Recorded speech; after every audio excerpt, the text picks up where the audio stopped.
All right. Welcome back to another episode of the Masterful Conversations podcast, where we learn about leadership from the men who have served or are currently serving as the worshipful master of a regular lodge of free and accepted Masons. I am Brother Matthew Wagstaff, a proud past master of Eureka Lodge number 36 out of Rochester, New York. We're currently serving as my worshipful master is Brother Jermaine Myers. And I'm with I am Brother Mark Alexander, past master of Sons of Kings Lodge number 123 out of Brooklyn, New York, where Brother Fitzgerald Boyce II serves as worshipful master. We both hail from the most worshipful Prince Hall Grand Lodge of the state of New York. We're currently serving as our Grand Master is most worshipful Darren M. Morton.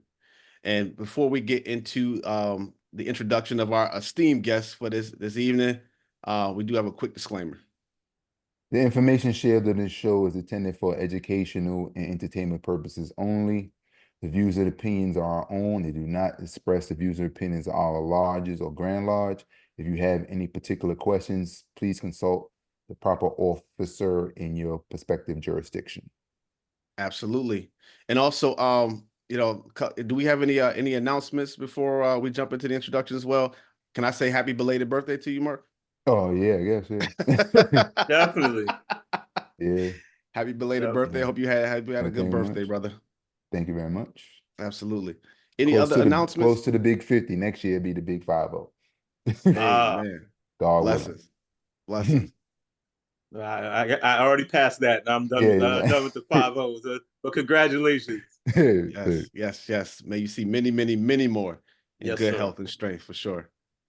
All right. So this evening we have past master Kevin Wardally here today to share some light on leadership. This brother is one of our leaders in our craft for many, many years. And we are pleased to have you on the show, past master Kevin Wardally. He served as worshipful master for Adelphic Union Lodge number 14 in the year 2011. He is a past president of the first Masonic district of the most worshipful Prince Hall Grand Lodge of the state of New York. He is also the past patron of elected chapter number 14, Order Eastern Stars, Prince Hall affiliated. He is the past thrice potent master of the Lodge of Perfection for King David Consistory number 3. He earned and received the last and final degree, the 33rd degree of the Ancient Accepted Scottish Rite. And we have the pleasure of having him serve currently as our Senior Grand Warden for the most worshipful Prince Hall Grand Lodge of the state of New York. Right Worshipful past master Kevin Wardally has written many, many articles on Masonry. He has a lot of light and knowledge in this space. And we are certainly happy and blessed and fortunate to have you on the show. So welcome to the Masterful Conversations podcast. Thank you, good brothers. Thank you, good brothers. Thank you for this opportunity. And I love what you guys are doing. We appreciate you as well. So just jump right into the mix here. This show is all about leadership. You've served in many, many leadership roles. You've written about leadership. Yes, sir. You've helped me personally with a lot of leadership things just from the articles you've written and just the way that you carry yourself as a leader in our craft. And so it'd be interesting for you to share with the folks who are listening right now your journey. Let's start with when you were raised into the craft and then talk a little bit about your journey to the East. Absolutely. I was raised in Adelphic Union in 2008. I followed my grandfather, who was raised in Adelphic Union in 1941. I grew up around the craft. I grew up in the building. I grew up around the craft. My grandmother was a past matron of Beacon Light Chapter number 58, past illustrious Commander of Medina Court number 11. And I grew up around the craft, but it was not something that I came to naturally. I'm a little bit older than you two guys, but I went to college in the 80s, late 80s, and Masonry did not seem like the hip thing to do at the time. African fraternities were big in college campuses and stuff like that. So I ran away from Masonry for a long time. It didn't seem like something a young progressive, brother should, it seemed like a bunch of old dudes wearing aprons. I didn't quite get it. Even though it was in my family, it wasn't natural for me. And I didn't see a lot of young guys. I saw mostly older guys. But what happened was I came home. They gave me a scholarship to go to college. Adelphic Union did. I used to come home every May and report my grades to the lodge in their June meeting. I met Wayne Francis, who was a younger brother in the lodge at the time. And we became friends. And this had to have been, 1993, 1994. And he just, didn't, and I kind of lost touch with him. And then I was a student of Black history, a student of history. And what basically, after listening to my grandmother yell at me for years and years and years, and doing a lot of history research on my own, I found that every leader in our community that I really looked up to, whether it was Charles Rangel, A. Philip Randolph, who was my personal favorite, Harold Washington, Maynard Jackson, Sugar Ray Robinson, all of them were Prince Hall Masons and diehard Prince Hall Masons. And so I began a journey looking to come into the lodge. And I found Wayne by accident one day because I was about to go into Cornerstone Lodge with my very good friend, Luther Smith. I had asked him for a petition several times. And he kept saying, your family's Adelphic Union, you got to go to Adelphic Union. And I was like, nobody from Adelphic Union ever calls me back. I leave notes in the temple, nobody calls me back. And I'm like, I want to be a Mason. He was just like, can't do it. Your grandfather will kill me. I can't do it. And by accident, I walked up to a community meeting on 141st Street, and up block walks Wayne, who I hadn't seen in 12 years. And he was working for Columbia University. And I basically stalked him. I took him to lunch like 50 times, begged him for a petition. He finally gave me one, and I got initiated, passed and raised in 2008. But by that time, I had read, I don't know, about 27 books on Masonry. I studied, read everything I get my hands on. I was a real student of the craft, even though I wasn't a member of the craft just yet. And luckily, Adelphic Union was in a place where we were about to close. We only had about 8 active members at the time, 20 something on the rolls, 22 I think on the rolls, and we literally, so it allowed me to take on leadership roles very early. In fact, we opened with 3 people twice in 2008. Wow. I was just having that conversation the other day too about like, how do you open up with 3? But we don't need to get into that right now. But it was just like, yeah, how do we do that? We can talk about it. I got firsthand experience with it twice in 2008. Yeah, let's have that conversation offline. It was quite something. It was quite something. I remember my very first meeting, first time I got raised. Thomas Brooks was my worshipful master, and myself and Gene Edwards was my cable toe. We sat down in the lodge, and we were ready for our meeting, boy. We got raised that Saturday. Tuesday was the meeting. We were so excited. And past Master Brooks said, Brother Wardally, would you please take the secretary's desk? And I said, where would you like me to put it, Worshipful Master? Because I had no clue that he meant sitting in as secretary. I thought he wanted me to move the desk.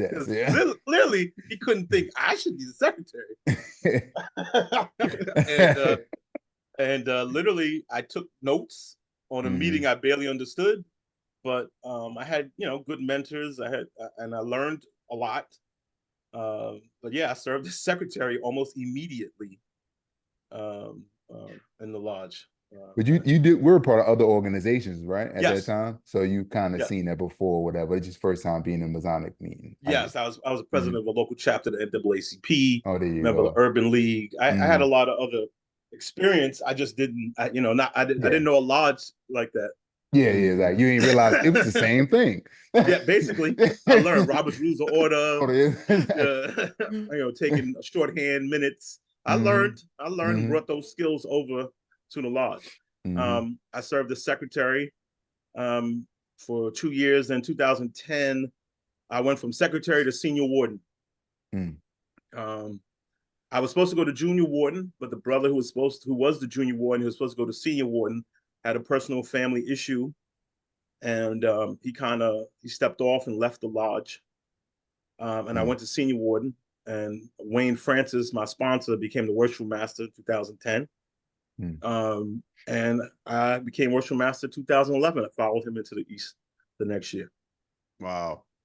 Wow. That, I mean, first of all, I didn't know that you and I got raised the same year in 2008. Yes, sir. Actually, no, I got raised in 2004. I'm tripping right now. I got raised in 2004. Oh. But yeah, I didn't realize that you got raised in 2008. And then yes, that a 3-year journey essentially to the East is wild. Hey, I think that might be the record. I became Grand Librarian in 2009. I think that might be the record. I think you got the record, Kev, for like the Dwayne Walker did it in 3 years too. I mean, I'm talking about for the show. For the show. I don't know. Jack wasn't faster. Jack was fast too. Damon Jack was fast. Jack or Don? I think Don was. Don was extremely fast too. Yeah, both of them. Yeah. So I know Damon Jack was fast. Yeah, Damon Jack was fast. We talked about it. So let's unpack that a little bit then here. So you get raised in 2008. Yep. Then you immediately get into the seat of secretary, which is probably arguably one of the most important roles in the lodge. Then you jump to the second in command, and then into Worshipful Master. Talk a little bit about, if you can remember, like what was going through your mind in terms of leadership, how you wanted to show up, knowing that the lodge was really in sort of a redevelopment, reconstruction mode at that time. Well, we were in a complete reconstruction mode. I mean, we came up with an entirely new model for the lodge. I want to give credit to Past Master Thomas Brooks and Past Master Wayne Francis, who really laid the groundwork for the Adelphic model.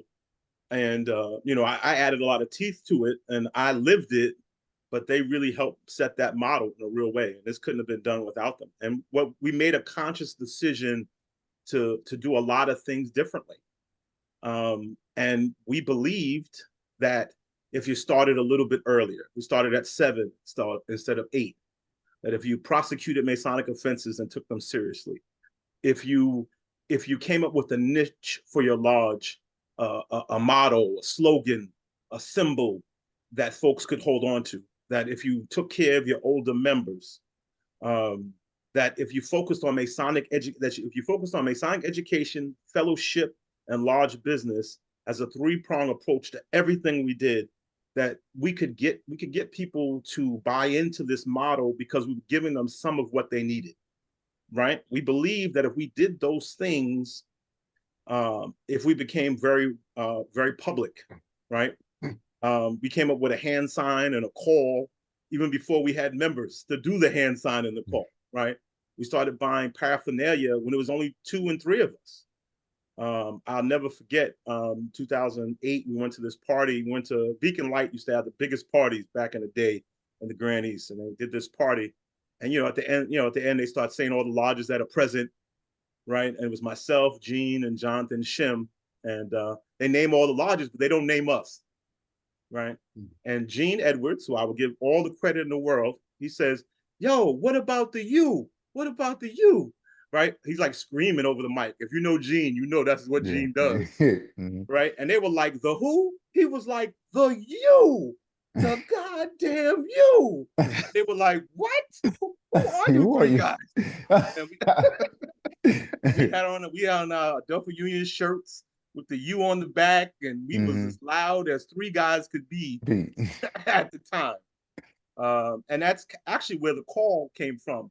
A lot of folks don't know that. When people hear us say the who, the you, that literally came from that party when we tried to get them to acknowledge Adelphic Union and nobody knew who we were. And they said the who, the DJ said the who, and Gene screamed in the middle of that party, "The goddamn you." And, and that's where that came from. And we kept using it as our mantra for the next 15, 16, 17 years. So yeah, we believed in a set of principles. We stuck to them. And as a consequence, we started drawing a lot of attention. We went everywhere. I mean, we were big participators in Blue Light. Shout out to Past Master Ezekiel Bay. We traveled to the Grand Lodge in New York. We did very big public events. We did something called the Great Debate, where we talked about, where we invited non-Prince Hall Masons into the temple.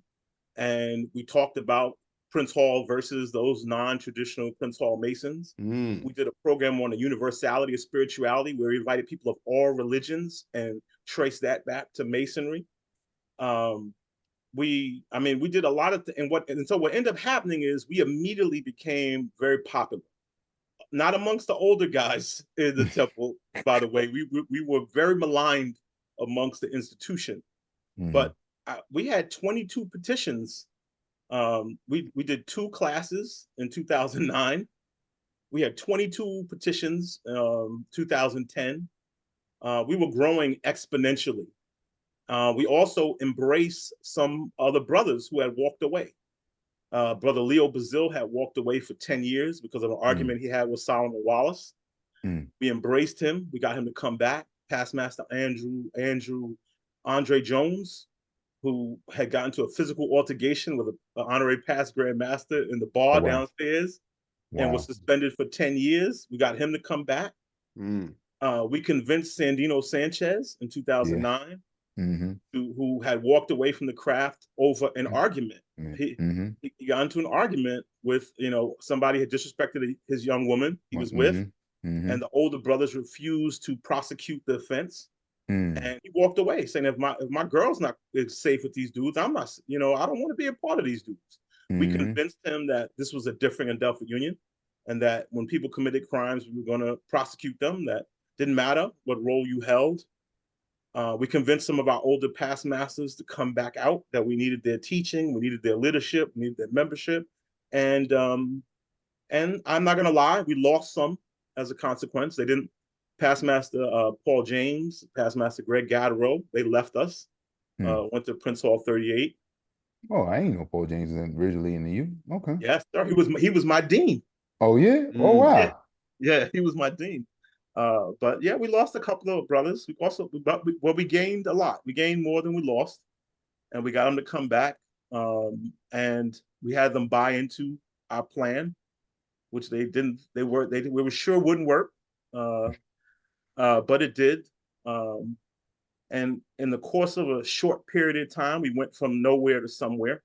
In 2008, when I was master, we had 34 members on the roll. We had 0 appointed Grand Lodge officers, 0 elected Grand Lodge officers. Our name, we hadn't had a 33rd since Murray Wilkerson had gotten his 33rd in the 1980s. And within less than 7-8 years, we had gone to having, just currently, we have 4 elected Grand Lodge officers, the Senior Grand Warden, the Junior Grand Warden, 2 Grand Trustees. We've got 3 33rds right now. 1 more just got a nomination. We've got tons of appointed officers, and we've appeared in every proceeding the Grand Lodge has had since 2008 to now, as a addition to our of the work of our Grand Lodge, and we pride ourselves on the work that we do, whether it's the Daquan and the Grand Lecturers, or Grand Senior Deacon Darrell White, or Senior Deputy District Special District Deputy Grand Master Emeritus Errol Allen, or we have embraced our role to play. We feel like we have something to add on, and we continue to be a proud promoter of the Adelphic model and teach and build. And now our lodge is over 100 members right now, I believe 103. And we still got a long way to go. We still got a lot of work to do, and we still, but we're still loud. we still promote the you every chance we get. We still fight for what we believe is right. One of the biggest victories we had was the placement of the Quran on the altar with the other volumes of sacred law, which, brother, the fight we went through for that for years and years, being gavelled at Grand Session by Solomon Wallace too, but now it being an accepted thing in our jurisdiction. We fought to get our number 7 back, which was our original number. Adelphic Union number 7 was our original number. We did not win that fight. And some of the older brothers necessarily weren't big proponents of it, but some brothers were. You know, we try to take stuff on when we can. When we believe what we believe, and we believe it'll better the craft as a whole, we fight for it. And we've had some good mentors and some good folks to help lead the way. Well, you said you had a few fights. Definitely the fight for the number 7, I ain't particularly know about. But I think it's kind of cool y'all kind of lost that, being that your chapter has 14 too. So the lodge and chapter is 14. So I think that one kind of worked out on your side. Yeah, it worked out. Yeah, it worked exactly. out. We tried to adopt the crest. Okay. Yeah, I know that crest. Yeah. We had a campaign, vote yes to the crest. And we put a piece of lint under every hotel room door to try to get cats to vote our way at Grand Session, but we didn't win that one. Oh my gosh. Okay. They well, I had a few different questions. I know you talked about those 27 books that you read before you became a Mason. I'm gonna ask you this because I know, I only read one before I became a Mason, but it was a Masonic book, and I always felt funny reading in public because I ain't know what to do. Did you have that same struggle? Most definitely, bro. Let me tell you, I actually had a Mason walk up to me and try to take my book. Oh yeah? Oh wow. Yeah. Okay. Yeah. Okay. I was that one book I read was Meaning of Masonry by Wilmhurst, and that's probably the reason why I'm still in the craft. I'm still trying to achieve that masonry you're talking about. Yeah, no. I was reading Inside Prince Hall by David Banks, I believe his name is, out of Ohio. I was reading that book in the lobby of the temple, and a brother from Mount Moriah 107 walked up on me and was just like, "Why are you reading this?" And I was just like, my worship master said we can read anything. And he was just like, "You can't read this." And he went to grab it from me, and it almost created a huge fight in the temple. Oh wow. Because one of my cable toes, Chris Bichon, great dude, loves the lodge to this day, but he was a street dude. Okay. And he walked into the lobby and saw the dude grab my book, and he grabbed that dude, and it was on. It was on. And but yeah, I was always very self-conscious. You know what I did? I went old school with it, Mark. Whenever I was in public, I used the brown paper bag. I used the brown paper bag. Oh, that's old school for real. Book cover, for all you millennials out there, y'all don't know about the book covers with the brown paper bag. Like, I mean, when you got fancy in school and you pulled out the comics and put that on it. But that's what I did. I was the brown paper bag. Nobody knew the cover to my book. Okay. Oh wow. Especially when I read Prince Hall Life and Legacy. I was worried some Prince Hall Masons was gonna get me. Yeah. Because it felt like that was like private. It just felt private, you know. Yeah. Black Square and Compass. Black Square and Compass felt private. You know, I just wrapped them up and I kept going.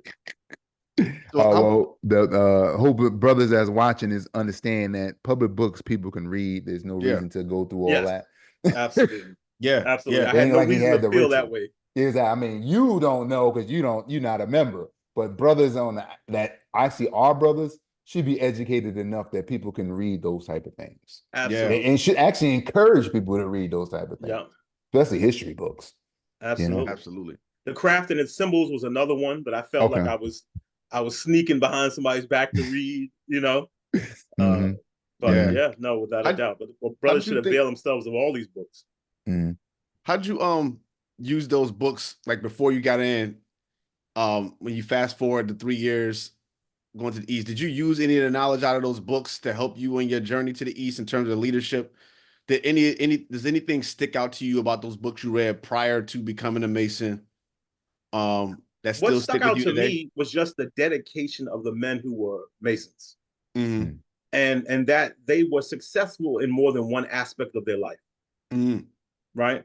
Whether you look at Absalom Jones or Richard Allen, right? They were head of the AME Church, but they were also Grand Master, right? Grand Secretary, right? Arturo Schomburg, right, was one of the greatest bibliophiles in the history of our country, and also Grand Secretary, right? Also a great writer. Also, you know, A. Philip Randolph, right? One of the greatest labor leaders in this country's history, right? But also served as treasurer of his lodge for like 13 years, right? I mean, like that's what I walked away learning about it. Like, you got to be accomplished, right? You have to give it your all. You have to be dedicated. And that a small group of dedicated people can bring real change. Because that's what did it in my lodge. It was like, I remember I got my first degree in Adelphic Union. I got my second degree in Cornerstone, and I got raised in Joppa, right? Because my lodge didn't have enough people and then to do the work, you know, to do all the parts. Brooks knew his part, but not to do all the other parts. And so we made a promise, Gene and myself, that nobody ever gets raised outside of Adelphic Union ever again. And so 3 months after we got raised, I sat as senior warden. Gene conferred the first degree 3 months after we got raised on Errol Allen and Chris Goodwin, which was the next class that came to our lodge 3 months after we got raised. And we've never had a brother from Adelphic Union get a degree outside of the Adelphic Union since 2008. Never. We took pride in that. We made a commitment, myself, Gene, Shim, Errol, that we would be at every study class. And we were for 5 years in a row. We didn't miss a single study class. Friday night, 7 to 9. If nobody was there, myself, Gene, Errol, we were there every Friday night. So that's great. And to have brothers with you is great. To have that camaraderie, and it's not just you sitting there by yourself means a lot. I mean, it keeps you going when you got one other brother is great. You got 2 other brothers next to you committed, man. That means a lot, I'm sure. Yeah, we made a commitment to each other and ourselves, and we stuck to it. And definitely just lived the poem of the 10 Master Masons. Yes, yes. Your lodge is definitely a living example of that poem. Oh, without a doubt, because it was definitely. I remember the 2009 cabinet meeting. Everybody who was active in the lodge was sitting in my living room because that's all we had. But we believed that if we embraced the principles and we advertised ourselves in real ways, that for lack of a better way, the people would come. We would attract what we needed, right? And they did. The most important thing is what you said earlier, that y'all made a conscious decision. Yes. And had a plan and tried to work the plan. And it just worked. I mean, because you said this is 2008 when you would say you were like at a kind of at a low point. By the time I joined Prince Hall 2013, like you would never even knew that happened. And that was just 5 years. You wouldn't even knew that happened. 2013, we celebrated our 150th anniversary. And we had 400 people at our banquet. And we had probably 60 brothers. We had doubled in size by that time. We had doubled in size by that time, 60 some odd brothers by 2013. And I was already a grand trustee by that point. I had served as grand librarian for 3 years at that point. I think Robbie had replaced me as grand librarian in 2013. And we were well on our way. Sandino had a couple of appointed positions at that point. We were well on our way by 2013. We were a big pain in the ass to the Grand Lodge, but we were well on our way to being who we needed to be. Exactly.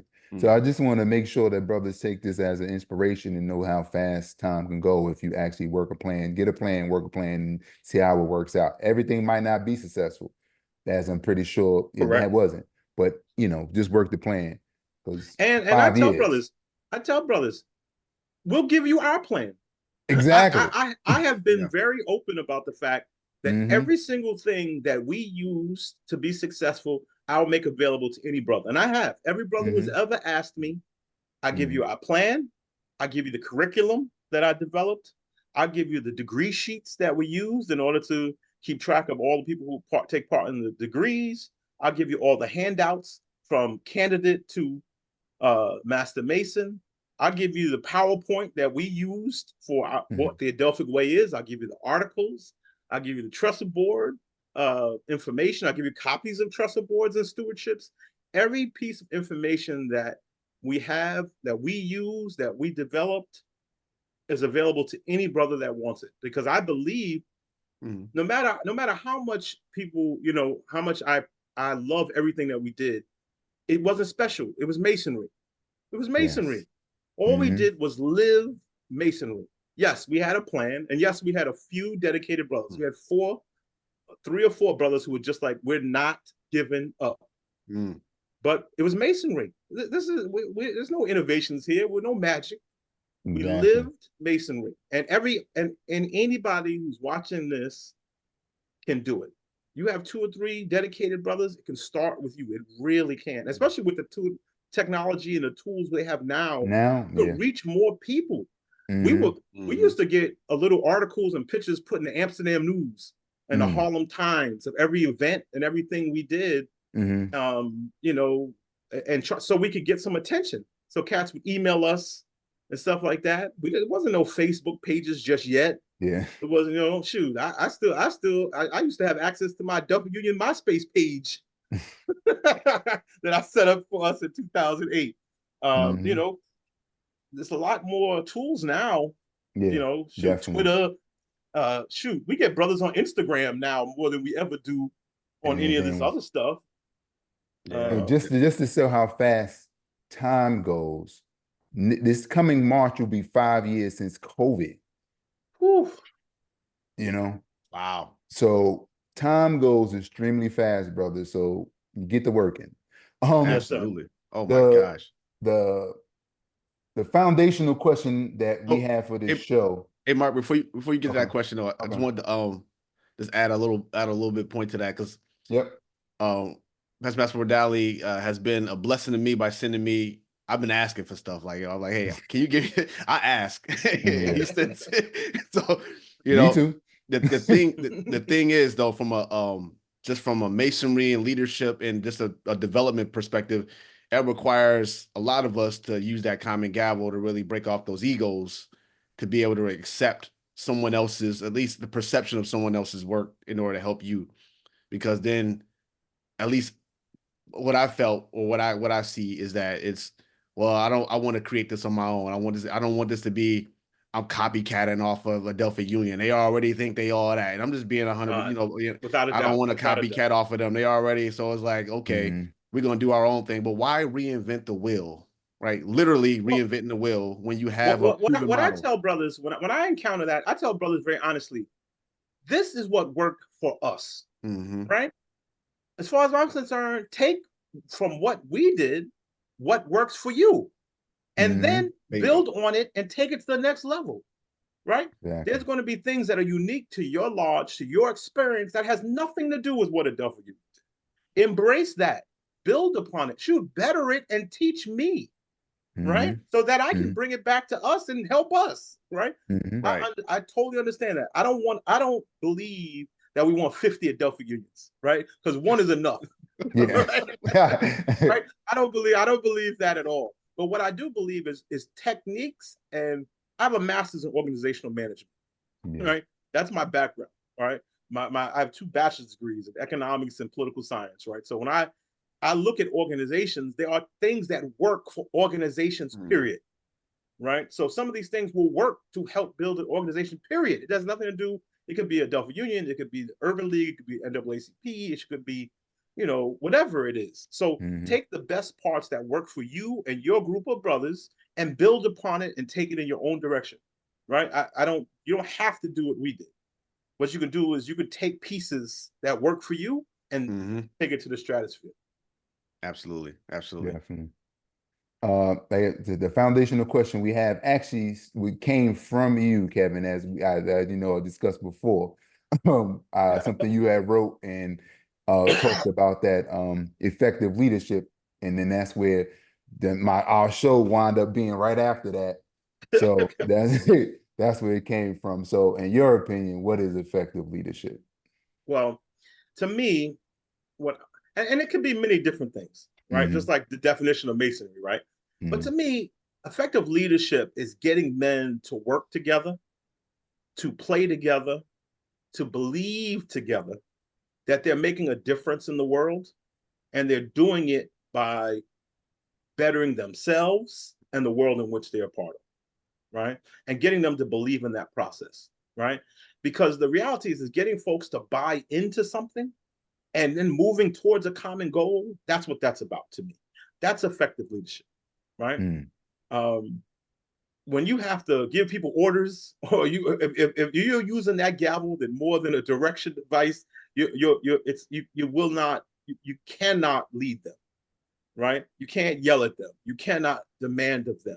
You have to get them to be a part of what you're trying to do. They have to buy into it. They have to believe in it. They have to be a part of it. They have to have ownership of it, and they have to believe that they're making the world better. And it starts by bettering themselves, their lodge, their family, their community, and then the institution of Masonry. To me, that's what effective leadership really is. I'm curious, did you know the brothers who sort of locked arms with you and was committed? Did you know these brothers before you were a Mason? Nope. Gene, Anthony Edwards, and I were both sponsored by Wayne Francis, and we met when we got into the apprentice degree. Okay, so y'all all came through. Y'all developed your relationship through the process of getting moving through the progression. So Gene and I became brothers through that process, and we met Errol and Chris a couple months later because they were the first class we initiated. And Thomas Brooks was already Worshipful Master. Wayne was already his right-hand man and was the senior warden. And Jonathan Shim was the junior warden at the time. And that was the core of the group, that right there. So you literally had brothers that grew up together in the craft, and then you were basically starting from scratch anyway. So you didn't really have to convince the older guard, if you will, or the past guard to sort of work with you guys. And so you were really building those, you already had those relationships from the ground level. So we talked about in other episodes the importance of having relationships and knowing your brothers in order to be able to effectively lead them. You had that sort of like built in. God works in mysterious ways. It just so happens that your classmates all came through and said, listen, we're gonna rock out together. We got this plan together, and this is what we're gonna do as a class.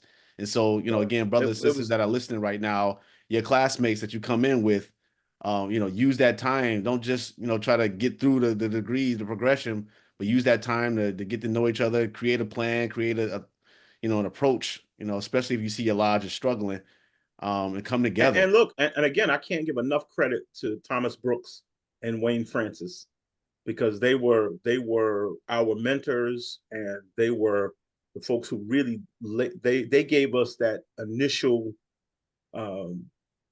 blueprint to help us build upon that structure. And they had been principal Masons for years, so they helped us understand the institution and how to work within it and the rules. They had to teach us the rules.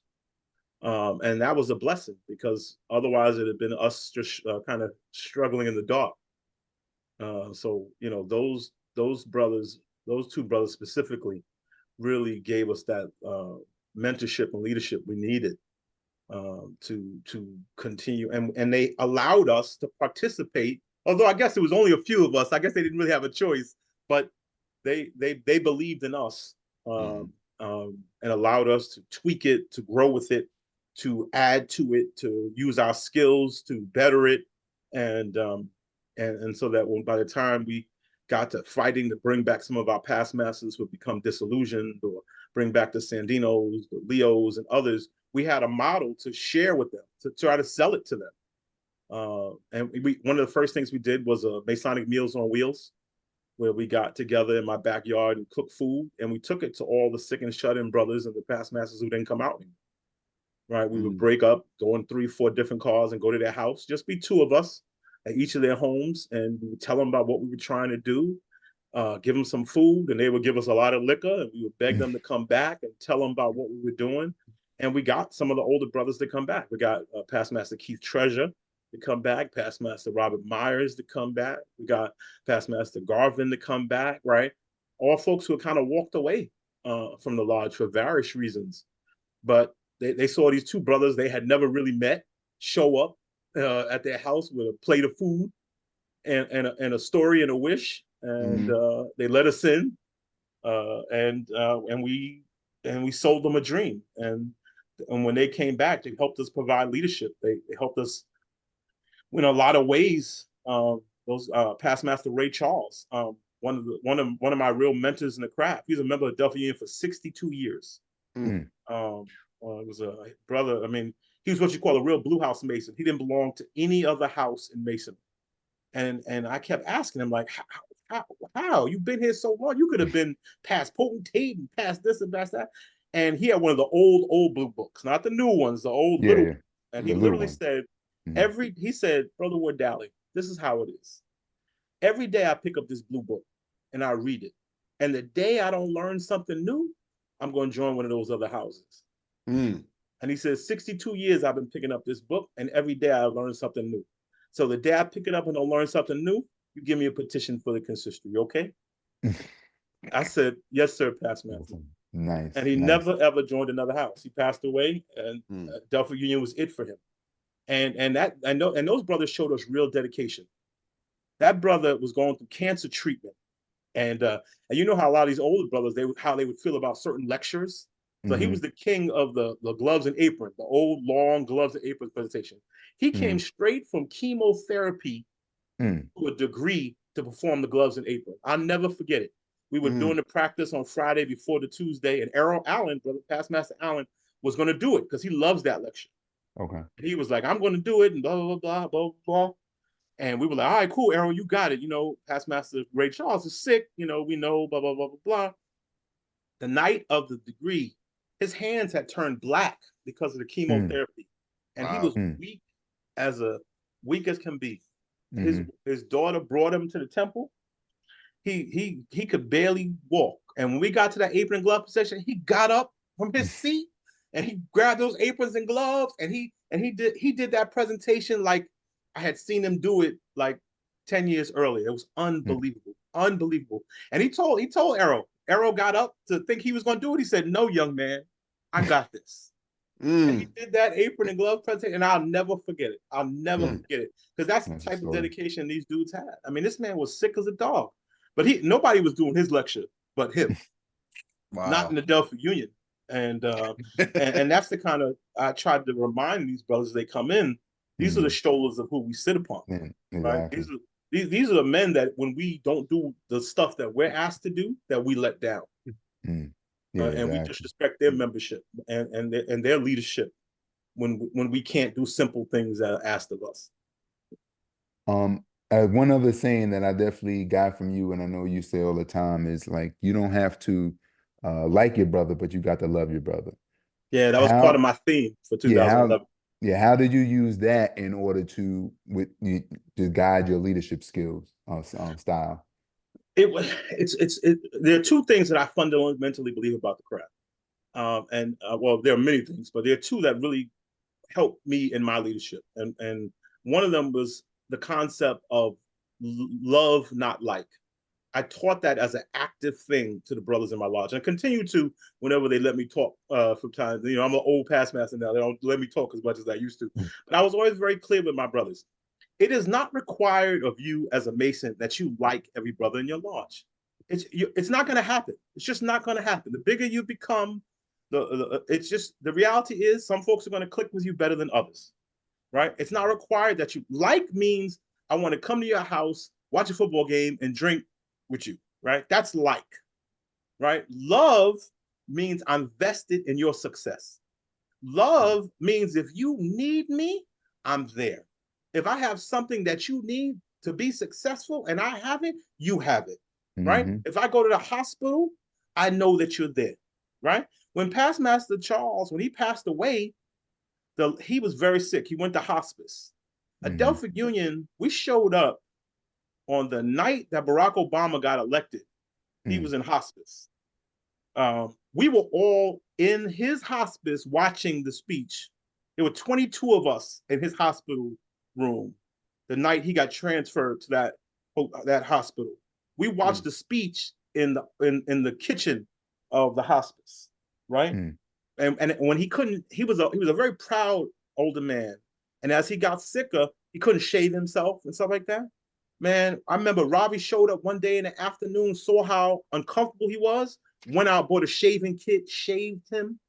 And man, he couldn't stop smiling, right? His family never forgot the way we treated him. And literally, there's not a member of his family that they don't push to join his lodge, no matter where they are in the world. And the same thing with our current junior ward. When his father got brain cancer, every time he went to the hospital, brother of Adelphic Union was there. Right? And some of the brothers had never sat in lodge with that brother. They didn't know him like that. But that's a difference between like and love. Right? Love is I'm invested in your well-being. I want you to be successful. I'm here if you need me. That's love. And that's what's required of us. There's a reason only 1% of the people who could be Prince Hall Masons are, because it's not meant for everybody. It's not meant for everybody. And the reality is, those of us who it's meant for, we have to live up to these principles. It isn't easy. It's not supposed to be easy. It's not supposed to be. If it's supposed to be, any guy could have it. So yeah, did I want to go home and not go to home hospital sometimes? Damn right. Right. Did I have a hard day at work? Did you have a hard day? Absolutely. But I knew I got to go to the hospital to make sure this brother is okay. Right. Make sure this hospital knows he's not alone. That there's going to be 22 brothers going to roll in here this week to make sure that everything they're supposed to do for him is being done. That's part of our responsibilities as Masons. And that's what love is. Let the world see how Masons love one another. Right. We don't have to be best friends. We don't have to agree on the Yankees or the Mets. Or right, that's not required, right? But we are required to love one another. That's a principle I truly believe in. What was the other one? You said you had two of them. The other one is, I firmly believe, and I try to tell this to my brothers, Prince Hall Masonry is not ours. We are caretakers of the craft, meaning it's what my grandfather gave to me for me to give to my son. Right? What we do right now is to hopefully make it a little bit better than we found it, but it's not ours. It's a sacred trust. It's the oldest organization amongst people of color in this country, right? That's not by accident. It's not by accident that it's older than this country just about, right? This is a sacred trust, right? That goes from A. Philip Randolph and Absalom Jones and Richard Allen and Octavius Cato, right? It goes through Whitney Young, right? It goes through Brother Dobbs. It goes through Louis Fair, right? It goes through Arturo Schomburg, right? It goes through Sugar Ray Robinson. It goes through Charlie Rangel. It goes through Harold Washington, right? And it comes to us so that we can give it to our children. But it doesn't belong to us. We hold it. We try to make it better. We give it our part, and we present it to our neighborhoods, to our children, to our children's children. We're caretakers. That's all we are. We're caretakers, right? So that we can hopefully make it a little bit better and give it to the next generation that continue to make it better. That's what we are. That's what we are. We're vessels for that which came before us and that which comes after us. And when you look at Prince Hall Masonry in that way, right? I sat with a brother in study class. I went to study class last week, and I sat with one of the brothers, one of the EAs in my lodge. And I told him, I said, A. Philip Randolph sat there. Right? Charlie Rangel sat there, right?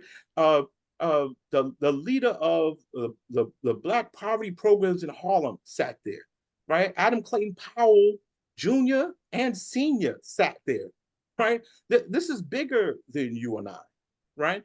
I showed them a picture of the March on Washington, and one of the first organizing meetings were held in the back room of 454 behind where the bar was.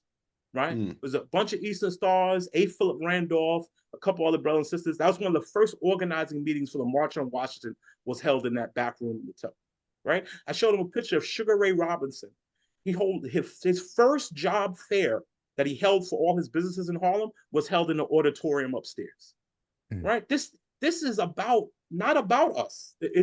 We're just a piece of it. We're a part of it, but it's not about us, right? And so we're caretakers. I'm a strong believer of that concept between knowing that love is more important than like, and that we're caretakers. Because if you understand the history and where it's going and what it's been, you won't let it down, right? Right? You can't say I can't make it to the meet, right? I can't get this food to that brother when he needs it. I can't go to the hospital for that brother, right? I can't write this card. One of the things that I have done for the last 10 years I've been a member is every single time you guys send a letter, you send an email out about somebody who passes away. Do you know I send a card to every time someone passes away, when you include an address, if I can get one, or if there's an address included, I send a card whether I know them or not. I've been doing that for years. 10 years I've been doing it. Because we're responsible for each other. We're responsible for each other. right? And one of the most important and horrible times in a man's life is when he loses someone that's important to him, his mother, his brother, his uncle, his whoever it is. If you took enough time to tell the craft and put out a message about it, then I'm going to send you my condolences and let you know that I said a prayer for you and your family in this difficult time. Yeah. And I believe in that. I believe in that. And the reason I send a card is because we don't do that anymore. We don't do that anymore. We send text messages. We hit them on Facebook. Sincere condolences. And that's it. Not me. I find an address. Actually, I asked Mark for addresses for brothers in his lodge several times when he was Worshipful Master. And I sit at my desk and I write a message to that brother. And I say, I don't do it for all the sisters. I can admit that. But I write a message to that brother and I tell him that this is just a note of the serious condolences that I send him, that I want him and his family to know that in this difficult time, I know that I'm nobody, but if I could do something, to call upon me. I believe in that. And we have to do more of that. We have to do more of that because unlike every other organization of which we are sometimes a member, right? We don't cross burning sands. We don't create each other. We raise men here. We raise men here. And when you raise someone, you are responsible for them. We forget that sometimes. We forget that sometimes. We raise them, right? You have children, right? All of us on this call have children. When you raise someone, you're responsible for them, right? If we are only brothers when it's easy, then we are not brothers. All shams of brotherhood are out the window. We have to be brothers when brothers have substance abuse problems. We have to be brothers when they don't have jobs. We have to be brothers when them and their girlfriend and wife, they're not getting along. We have to be brothers when life becomes difficult because that's when they need us the most. That's when they need us the most, right? So we raise them, we have to help develop them, and we have to be there when they need us and them for us when we need them, right? So that way all brotherhood is real and we build. And then it's something truly special when you deal with an institution of brothers who truly care about each other, truly care about the institution, understand its place in history, know where it's going, work in their plan, then that's a whole different thing. Love it. I would say through all of that, is basically try to motivate the brothers by getting them in the right mind state to understand what it is and what they're responsible for and the weight of it so they could move and do what they got to do. And that's definitely a good move as a leader. I just want to point to a couple of things. What you were saying as far as taking care of each other and things like that. I kind of say the same thing in a different manner, but I just talk about the lodge because I say the lodge is our mother, which is a mother that can't take care of herself at all. She can't do nothing for herself, or so the children have to take care of us and take care of each other. That's the way I word that. And just with your thought about like we being caretakers in like the past and things like that, I personally I'm doing a lot of thinking with certain thoughts or whatever, just about the future or the future of the world. And like the other day, I actually was thanked the last Freemason to ever live. Because eventually that will happen. The sun's gonna blow up. So what I mean? So in my mind, let's hope not. That's gonna happen one day, but it's billions of years from now. So this thing ain't gonna be here forever. Eventually everything gonna die. We all know that as Masons. But I sent energy to that man, whoever he is, and thanked him for keeping the craft alive. Yes, sir. There's something I just thought about. I figured I'd share with him. Love that. Love that. Behold how good and how pleasant it is for brothers to dwell together in unity. Absolutely. It's very simple, but very profound. You got my mind thinking about a lot of things. I'm the practical guy. And so I love to make sure that whoever's reading the listen to this right now can take a couple of nuggets from your past and perspective in your history. It's clear. I mean, this is not just words for anybody that's listening right now. This brother, past Master Wardally, has been living this, and I've seen it in front stage. I got handwritten letters to prove it from him, written to me for a holiday. So me too. This is real. This is not just him talking because he's on the podcast right now. It's clear that you have a value system personally, and so I'm curious if you could share with our listeners, like, how was Can you talk about the origin story of your value system and where that came from? And then once you share that origin story, talk about how, I mean, maybe it's probably your actions really showing that's how you develop that culture. But how does your value system and that origin story feed into the Adelphic Union way, and how you've been able to keep men to sort of buy into the culture? And so, yeah, let's just start off with that origin story. Like, where do your internal value systems come? Because that plays a huge role in how Adelphic Union, because the Adelphic Union seems to be a display of your value system as well as the other brothers that were with you. And so I'm just curious about that origin story that happened before Masonry. Well, I'll be honest. It really comes from my grandparents and my parents, right? And then my choice of work, right? My mother, and well, they were lovers of history, lovers of history. Like they pushed history on me from at a very young age, and I didn't like it at first, but I grew to love it. Which is why I'm a member of the Library musician Masons Library Association and historian, and I'm an honorary fellow of Flax Society and all that kind of stuff. Because history is just my thing, right? I'm not, Masonry. There's so many different aspects of Masonry. Like you get into the esoteric, you get into the exoteric, you can do this. To me, it has always been history and the practicality, the actual applications of Masonry in men's life, because I believe that Masonry changes lives, right? And that's because of the history that I have been surrounded by my family, those strong Caribbean traditions, my mother being from Jamaica, my father being from Grenada, and me being a first generation American growing up in Harlem at a time where they poured that vision into me, and was always very civically involved, always involved in like politics and getting petitions when I was a kid, and going to the Democratic Club. And my mother was an assistant to Dorothy Height, who was the president of the National Council of Negro Women for many years. My mother was her assistant for 13 years. Coretta Scott King actually stayed at my house. When my mother was president of the National Council, she was New York State president of the National Council of Negro Women. Coretta Scott King came to speak at my mother's event, luncheon for the women, and Coretta stayed at our house when I was a young boy. Although I didn't even know who she was. I just knew it was some crazy lady who took my bedroom and I couldn't play my Atari 2600. And I didn't know who she was, but I did not like her at all. And later on in life, I was like, damn, that was Coretta Scott King. My mother was like, yeah, you were an idiot. And I was like, yeah, you're right. No, I was a child. Yeah, and I wanted to play Yard's Revenge. I didn't know who it was. I just knew I couldn't get into my room for 2 days. And so it was the value system that my parents poured into me. And then when I went to college, I went to Syracuse to be a computer programmer. And I ended up getting involved with politics and government because I met a brother named Carmen Harlow, who was a Black guy from Harlem, like me. And he had went to Syracuse University and stayed, graduated, stayed, became a college counselor. And he was a counselor for a program called C-STEP that I was a member of, which was like your parents make a little too much money, so you can't get into HEOP or EOP, but they still want you to get some help. And he got laid off because of budget cuts. Governor Cuomo's budget cuts. He got laid off, and he decided, well, I don't want no job that nobody can take away from me. So I'm going to run for county legislator. And he asked me to be his campaign manager.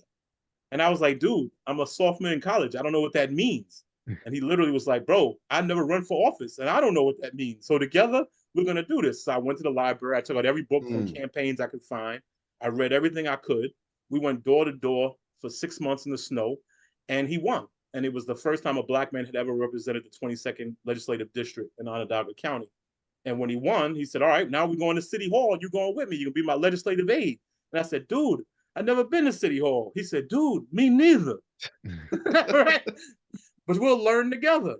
And so I ended up getting a lot of college credits in political. I changed my major to political science and became his legislative aide for 2 years, where I met past Master Sam Roberts, who was Worshipful Master of Onondaga Lodge No. 32 at the time.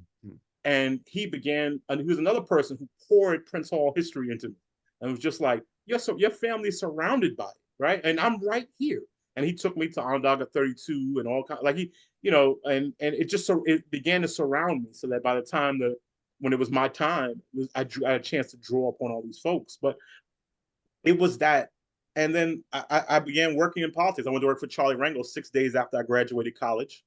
So I worked for Carmen for 2 years. I went to Charlie Rangel for right after college, and I traveled all across the country, working in politics and government, helping elect good African American folks to office, all from Georgia to Texas to California, upstate New York, et cetera, et cetera, et cetera. And it was a combination of politics and the history and culture that my parents had put in me that really helped that really was my value system.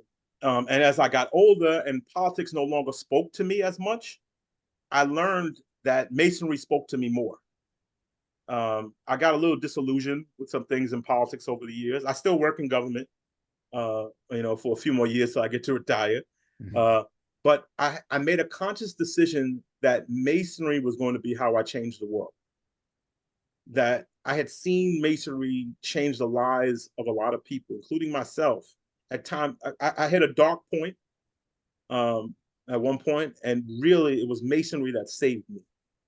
And I saw it do it for others. And I made a decision that for the rest of my life, this was what I was going to dedicate myself to, using all that I had learned to help others see what I saw in this and use it to be a vehicle for real change. And that's when I made a decision that I wanted to really throw myself into the craft and become Grand Librarian and think big eventually, that one day I might get to lead, although I never thought it actually happened. But Abraham Lincoln once said, "I will study, prepare, and be ready, and hope my time will come." All right, and that's a lot of what leadership is. And that's exactly what I did. I studied, I prepared, I hoped my time would come, and eventually the craft agreed. Awesome. And here we are.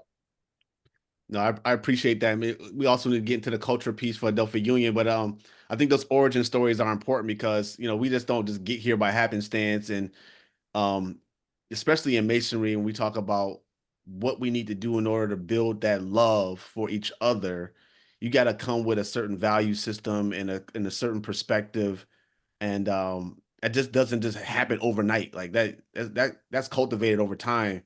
Either through your parents or through your process, through the 3 degrees or whatever it is. It just doesn't happen overnight. So thank you for sharing that story, that origin story. And so when you got in, and also the civic duties that you knocking door to door is equivalent to going to past masters' houses or sick and shut in.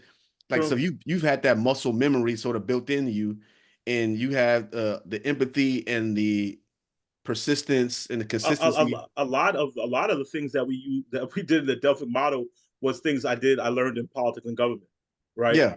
When we developed a literature like, say, vote yes to the crest, that was me doing a campaign piece of lit for my lodge, right? Or like when we started sending press releases to Harlem, Amsterdam News, and Harlem News, that was what I had done at my job. Only now it was a picture of me and my brothers with a picture and a caption, right? Or developing the Adelphic Union sweatshirts, the hats, all that kind of stuff. I used to develop buttons and campaign posters for candidates. And so I was using the same printers, the same designers, but using my skill set to help the lodge, right? It was really using those skills that I had learned in politics and work and community organizing as a child for the Martin Luther King Jr. Democratic Club, and using those same skills to benefit my lodge. And you talked about right in the beginning, you said you need to come to the craft. You need to have something. You have to have a skill. You need to have some accomplishments that are outside of Masonry. And so Masonry cannot be the only thing that you are proud of in your life, or the only. I read a book. I was reading The Craft Driven Lodge. It's a book written by his brother, and he talks about near the end of the book, he talks about one of the greatest pluses we have in Masonry are these great individuals who are excellent examples of the craft. The problem is they spend all their time in the lodge. And so the world doesn't get to know them. That we have to tell our folks, go join the Block Association, right? Go join the NAACP. go join your church board, like be a part of all that other stuff as well. Take those skills there, bring skills back, right? Because you are the greatest example of Masonry to anyone in the world. And so sometimes we get so caught up in all the things that we do here. Sometimes we forget all the things we have to do in the outside world, and we got to do both. And it's history that teaches us that, right? It's history that teaches us that. You know, we also charge to do those things too. Exactly. You know, as an individual, we always charge the individual Masons to do the things that we do, that we put the lodge to do, like all that charity work and everything like that. Now that's you that's charged. That ain't the whole lodge. So we're all supposed to go out and do those things. That's right. That's right. That's right. A great point. I mean, we've had brothers who won gold medals, right? The first Black mayor in the state of New York wasn't David Dinkins. It was past Master Ronald Blackwood, who was mayor of Mount Vernon. Right? Like we have a strong civic tradition that goes back to Prince Hall himself, right? He was one of the first activists, right? First abolitionists, right? He petitioned the Massachusetts legislature time and time again for freedom for our people, right? He opened a school in his house because they couldn't find a school good enough for Black kids in Massachusetts, right? So we're charged to use our skills elsewhere as well as in the lodge, right? It only makes us better. And it sends a message to the world of who we are, right? 1000%. And that brings more good people to us too, right? By the light that we there convey, right? We borrow luster. Right? So we have to continue to do that and push our brothers to do that. Yeah, brothers got to learn, just like you were saying, just to keep the outside world. Because that's extremely important, and it leads to a couple of things you talked about before. Even when you're taking care of your brother and their family sees it, they're still doing stuff outside the world. The way I see Freemasonry at this point, Freemasonry itself, what we do inside the craft is practice for the outside world. There you go. You know, that's us shooting in the gym. I like that. I call it a microcosm of the macrocosm. Exactly. Same principle. Yeah. Exactly. Because it is a society within itself. Correct. But we're supposed to do there in the outside society, as we learn in all our opening charges and closing charges and things like that. So that's extremely important. Now, you did mention a few of the people that guided you. We want to make sure that we don't pass, because I know you have a good wealth of people that you know from the first district in general that helped you out during your time as Worshipful Master and in the time in the craft. So if you please say those names of people that was your mentors. The three that immediately come to mind when I thought about that question was past Master Thomas Brooks, who was one of the visionaries for my lodge. Most Worshipful Past Grand Master Thomas Jessame, who just taught me what a gentleman is. Right? Taught me what a gentleman is. I mean, I'll never forget the first time he came into the lodge. He came to see me become Worshipful Master, and he only had a white apron on, and he wouldn't let us raise the lodge for him. He wouldn't let us raise the lodge for him. He was like, "I don't need any ceremony. I know who I am," and I never forgot it. Every time he visited me, he never wore his past Grand Master apron. Never came with the pomp and circumstance. Always came just as a brother. And I would sit in that bar and he would tell me stories and he would tell me life lessons. And man, I miss him something terrible. I think of him all the time. And another was Right Worshipful Ed Davis. Ed Davis was Assistant Grand Secretary. And I mean, he was a past knight, past everything. I mean, he was just a great brother. And when I became secretary of my lodge that night, I immediately ran up to the fourth floor and I sat with Ed Davis. And I said, "They want me to be secretary of this lodge. I have no idea what the hell I'm doing." And he sat with me. He pulled out all the books and he sat with me and he walked me through it. And time after time, when I had questions, he was there. I mean, this dude had been in the craft, 30 years at this point. He didn't have to spend any time with me. And he did. And every time I needed him, Ed Davis was there. Right. And another, last but not least, and there are many. I have many. Of course. Also, Honorary Past Grand Master John Fields, Okay. When he was chairman of, I became on the trustee board. He was chairman of the trustee board at the time, and he would just tell me about the history of the building, history of lodges. He would talk to me about Adelphic Union, some of its past masters that I had never met, and man, and he would just pour into me.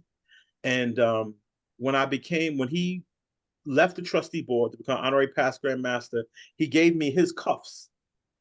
He gave me his cuffs to wear and his apron to wear. And man, I didn't when I never wanted to give those up, man. I wanted to keep them. And I ended up giving them to Lakeith Rouse. Okay.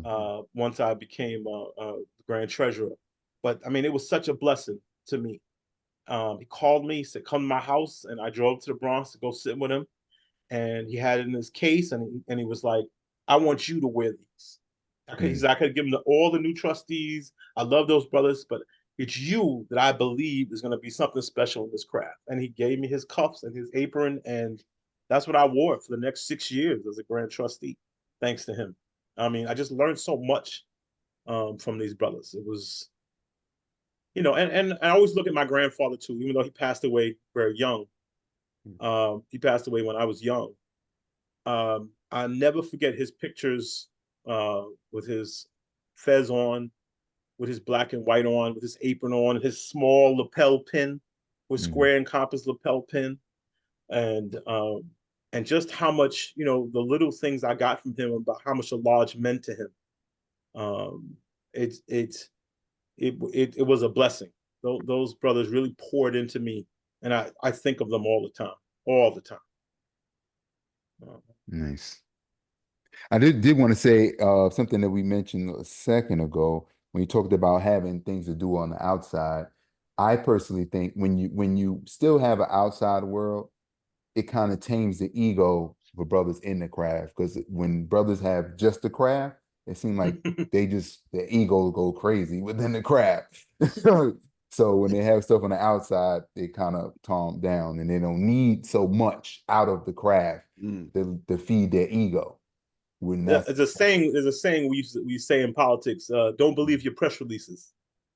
And sometimes in the craft, brothers get positions and they start believing the stuff they write about themselves. And that's when you write it about yourself, brother. No, that's not 100% correct. I be having to correct brothers that be saying stuff about me. I'm like, y'all trying to make me to a legend, and it ain't that. So calm that down. That ain't happening. I know what you mean. You mean. Yeah. How does that impact your leadership style or your the way you lead? That process, or that thought process, or that mentality. I have always told brothers, to be a leader is to be the greatest servant. Right. To be the worshipful master means you are the chief servant of the lodge. And if you don't look at it that way, you have already begun to do your lodge a disservice. It's your job to serve. Your job is to serve the lodge, serve the institution, serve the brothers, as it is our job to serve humanity in the best way that we know how. We have to make ourselves better so that we can help make the world better. Right? It begins at home, but it has to extend further. Right? These generous principles are to extend further. Right? And so I always explain to brothers, man, if you are not humbling yourself, if you are not understanding your place in it all, you're doing yourself and the brothers a disservice. Right? It's not about you. That's why the caretaker part is so important. That's why the history of the future, history of the past, and understanding of the future is so important. Because when you understand your place in it, then you can't let your head get but so big. All right, you're a cog. We're all cogs in this. We do our part, but we are not the beginning or the end. We are part of the story. Speaking of that, because when you said that, I know of course Carlos always say the same thing. I don't know if he might have got it from you, but he always say the same thing as far as being worship master, being, well, the way he worded it, he's the biggest steward, right? It just put he it may in say my it better head. than me. Was it Oboralis, the snake that's eating his own head or whatever. So you go from steward to worship master, and it's like a big circle. The same thing. You would become a steward all over again, just the biggest. Without a doubt. Hey, that reminds me. I'm the kind of, we don't have an official past masters council in the Adelphic Union. Okay. But we do have an unofficial one, which I kind of lead. Mm-hmm. And we have our own little logo, we have our own little motto, and our motto is, and this is one of the things that we always emphasize, because we learn this by watching others, right? We have a lot of strong past masters who know a lot in our lodge, because we came from a place where we knew nothing, but we don't interfere with the worship master. The motto of our past masters council is, we follow because we know what it is to lead.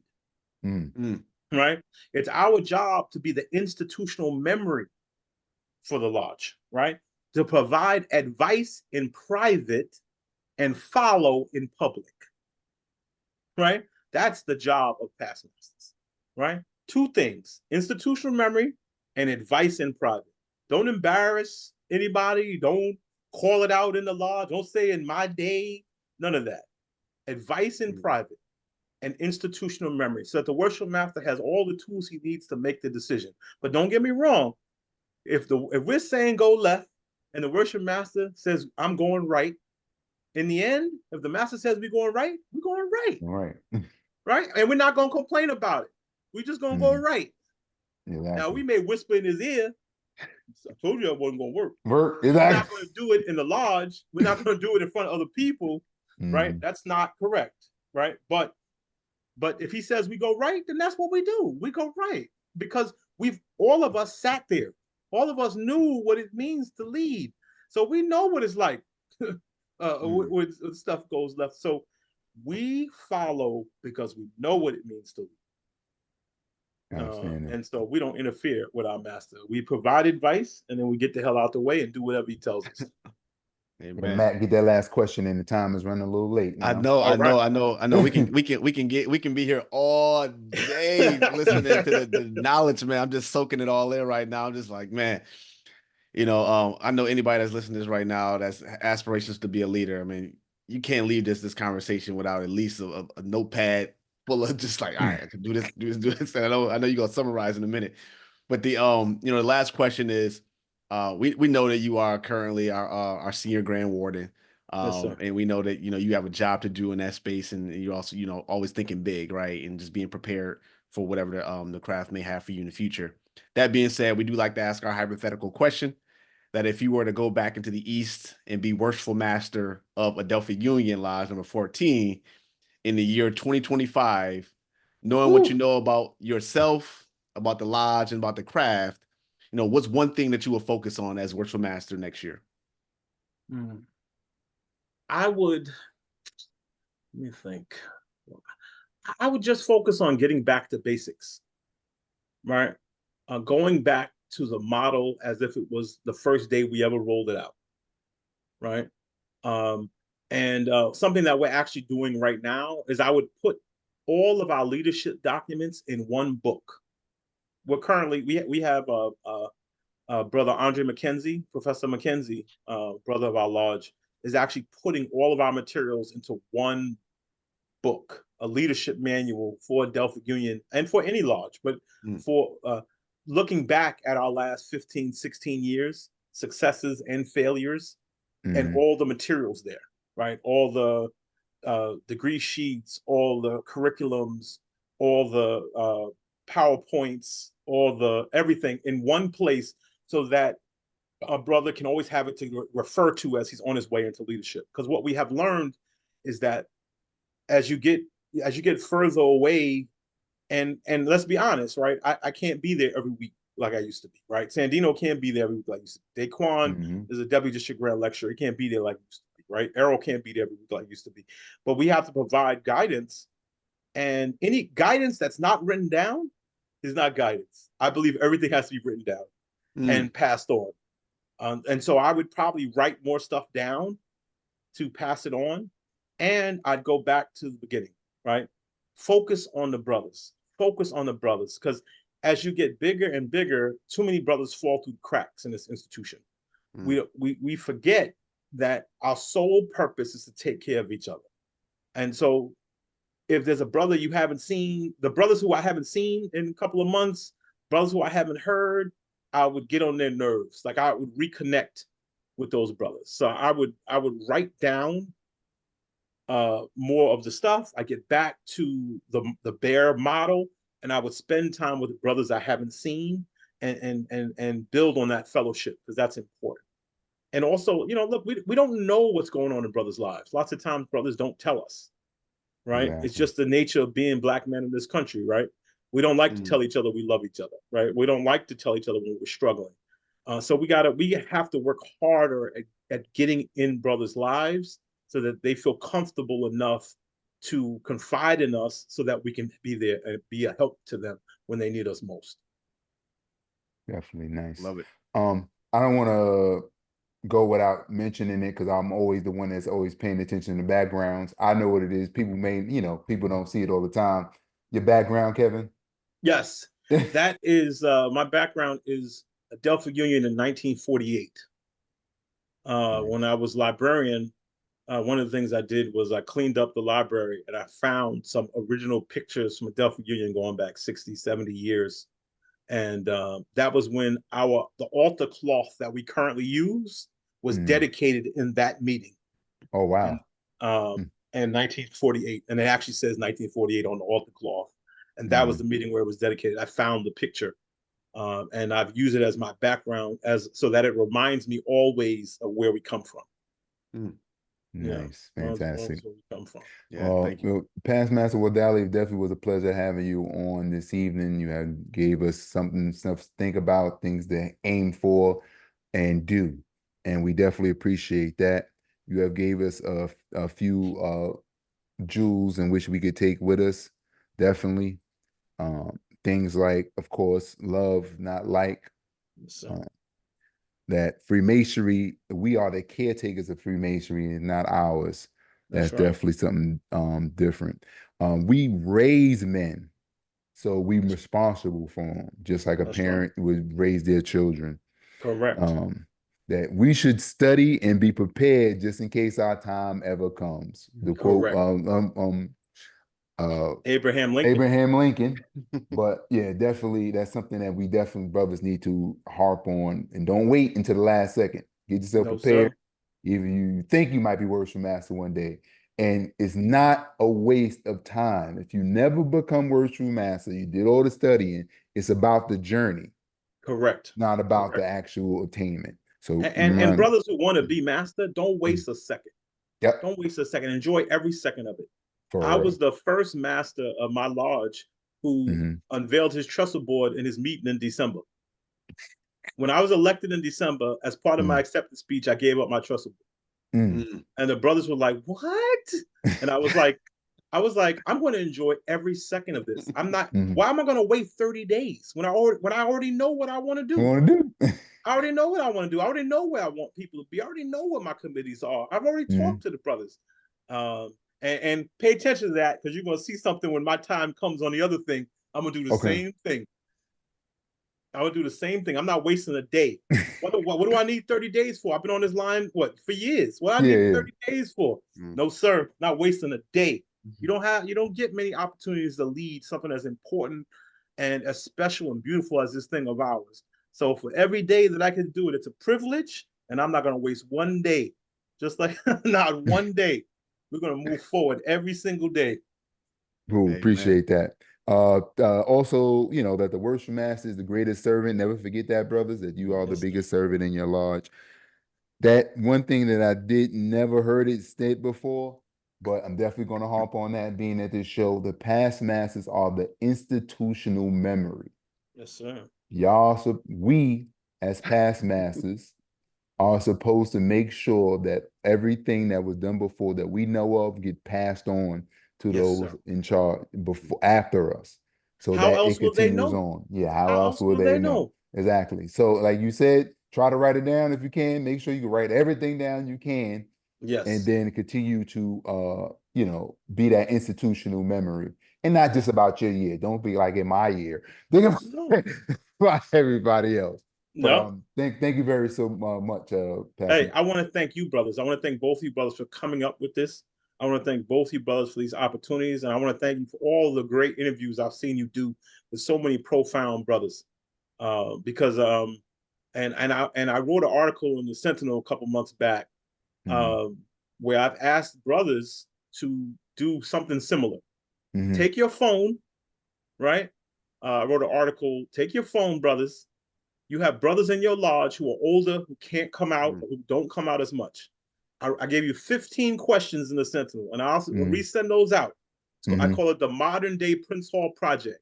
Go to these brothers' houses, put your phone on a tripod, ask them those 15 questions about their lodge, about their experience, and then put them up on a YouTube page dedicated to your lodge and to Masonry. Too many brothers are passing away from our lodges who their institutional memory is being lost.